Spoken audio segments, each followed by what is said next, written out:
মানে একটা কথা না বলে আর পারলাম না। হ্যাঁ, আপনারা কিন্তু জানেন যে গতকালকে আমাদের চরমনাইয়ের মানে একজন শিক্ষক, তার বিরুদ্ধে যেসব কথাবার্তা মানে হিন্দু ধর্মীয়, তাদেরকে লিলিয়ে দেওয়া হয়েছে বিএনপির পক্ষ থেকে দুজন নেতা।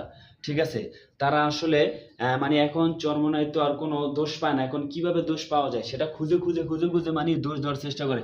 কিন্তু আল্লাহ সুবহানাহু ওয়া তাআলা যাদেরকে সাহায্য করে তাদেরকে দুনিয়ার কেউ ক্ষতি করতে পারবে না ইনশাল্লাহ। এই যে দেখতেই পারতেছেন যে আমার পাশে যে রয়েছে, হ্যাঁ, মাসুদুর রহমান, আলহামদুলিল্লাহ একজন ভালো মনের একজন মানুষ। তিনি সারা বাংলাদেশে দিনের দায়ী এবং দিনের দাওয়াত দিয়ে থাকেন এবং কথা বলে থাকেন। তার বিরুদ্ধে নিয়ে এইসব আলোচনা, হ্যাঁ, দেখেন আসলে এই দুনিয়ায় ভালো মানুষের যে আল্লাহ সুবহানাহু ওয়া তাআলা পরীক্ষা নেবেই, তা তো কোরআনই বলেছেন যে যারা মুমিন তাদেরকে পরীক্ষা নেওয়াই হবে। তুমি যতই যেখানে থাকো, যেভাবে থাকো, তোমার পরীক্ষা নেওয়া হবে ইনশাআল্লাহ। আল্লাহ সুবহানাহু ওয়া তাআলা আমাদের এই সব পরীক্ষা যেন আমাদেরকে পাশ করতে তৌফিক দান করে, আমিন।